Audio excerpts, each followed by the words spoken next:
Cześć, witajcie na moim kanale. Jeśli jeszcze mnie nie znacie, nazywam się Hubert, a to jest Ferrari 360 Spider od Tamiya.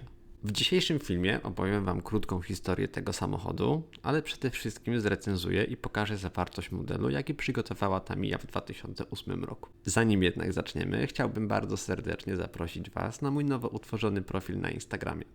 Znajdziecie tam mnóstwo materiałów niepublikowanych do tej pory na YouTube. Miłego seansu!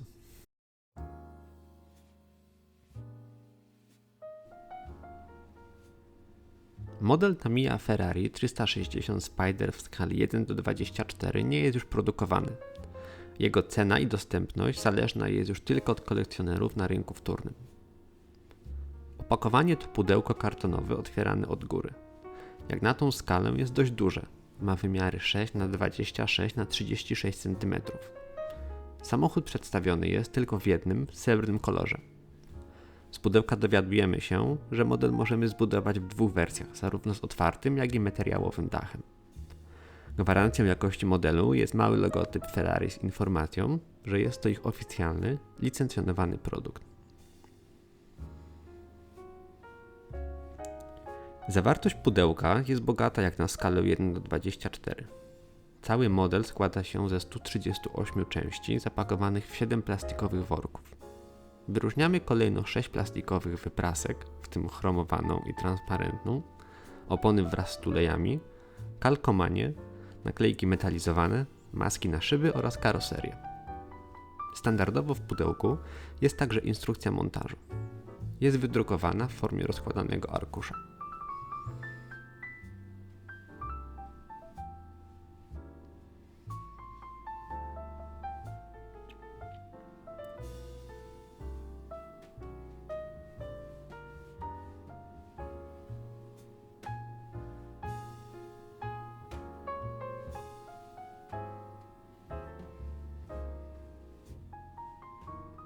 Najważniejszy element modelu, czyli karoseria, jest wysokiej jakości.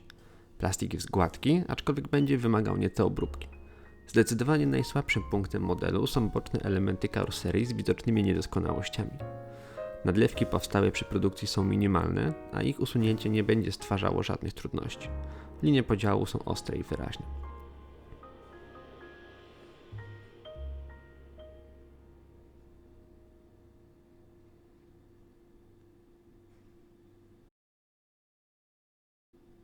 Arkusz naklejek metalizowanych jest miłym dodatkiem i na pewno podkreśli wyjątkowość gotowego modelu. Kalkomanie to mały arkusz z rejestracją, emblematami i zegarami. Jeśli chodzi o wypraski, to ich jakość jest wysoka, ale obecnie produkowane modele są jeszcze lepsze.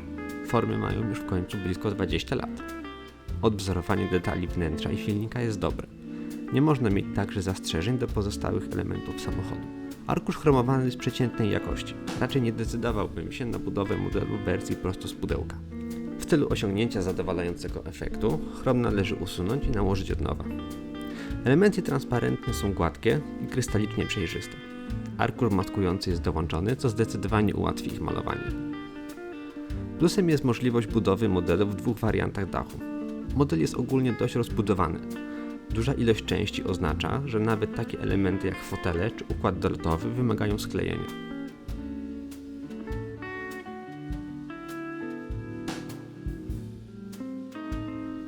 Instrukcja montażu jest monochromatyczna.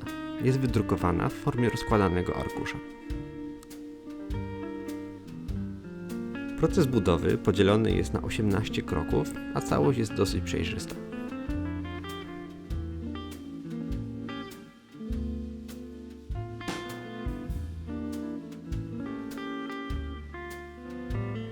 Listę niezbędnych farb znajdziecie na ekranie. Łącznie jest ich 13, plus wybrany kolor karoserii w formie sprayu. Jak na Tamiję to dość skromnie, aczkolwiek ciężko którąkolwiek z nich pominąć przy malowaniu. Poza standardową listą rekomendowanych narzędzi w budowie modelu niezbędne będą wiertła 1 mm. Podsumowując, Tamiya przyzwyczaiła nas do bardzo dobrych produktów i tym razem nie jest inaczej. Jeśli miałbym wskazać wady tego modelu, to będzie to na pewno jego niska dostępność. Czuć, że nie jest to już model nowy, zarówno jeśli chodzi o formy i zawartość pudełka. Plusem jest na pewno duża ilość części oraz sama zawartość opakowania. Mamy tu wszystko co niezbędne, a maski czy naklejki metalizowane to miły dodatek. Jeśli tylko uda się Wam gdzieś dostać ten model, to zdecydowanie polecam zakup. I zróbcie go z czerwonym lakierem, bo jak Ferrari, to tylko czerwone. I tutaj każdy fan marki się ze mną zgodzi.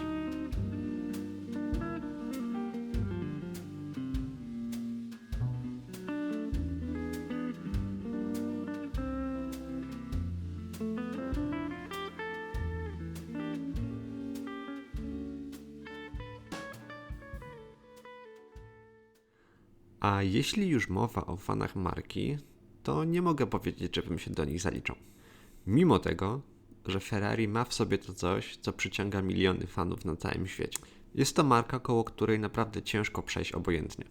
Oczywiście podobają mi się te samochody i bardzo chciałbym mieć taki w garażu, ale na pewno nie byłby to samochód pierwszego wyboru.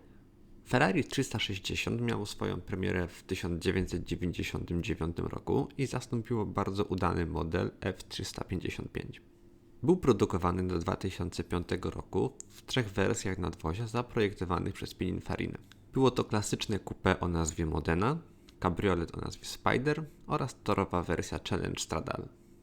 Był to jeden z tych modeli Ferrari, który miał generować jak największe zyski przy sprzedaży.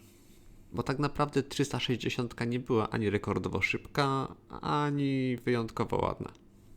A mimo to była najlepiej sprzedającym się Ferrari w historii, przekraczając 17 000 wyprodukowanych egzemplarzy. Wszystkie zostały zmontowane w fabryce Maranello we Włoszech. Podobnie jak w wielu innych Ferrari, nazwa modelu bezpośrednio wywodziła się z oznaczenia silnika. W tym przypadku mamy zamontowany V8 o mocy 400 koni mechanicznych i maksymalnym momencie obrotowym wynoszącym 373 Nm, który był osiągany przy 4750 obrotach na minutę. Do wyboru mieliśmy manualną 6-biegową skrzynię biegów albo sekwencyjny automat. Fani do dzisiejszego dnia rozwodzą się nad tym, które rozwiązanie było lepsze. Na szczęście dziś we współcześnie produkowanych samochodach ten problem zdaje się być wyjaśniony. Największa różnica między wersją Modena a Spider to oczywiście brak dachu. Choć premiera wersji Spider była rok później niż Modeny, tak naprawdę całe nadwozie od początku było projektowane pod obie wersje, co w wersji bez dachu przełożyło się na zwiększenie wagi tylko o 60 kg. Pozostałe różnice były symboliczne. Tak naprawdę chodziło tutaj tylko o przemieszczenie elementów osprzętu silnika, aby zrobić miejsce na elektrycznie składany dach. Wyróżniającą się wersją 360 było na pewno Challenge Stradale. Była nastawiona tylko na wyniki na torze. Wybebeszona ze wszystkich wygód, była o ponad 100 kg lżejsza od Modeny i ponad 160 kg od Spidera.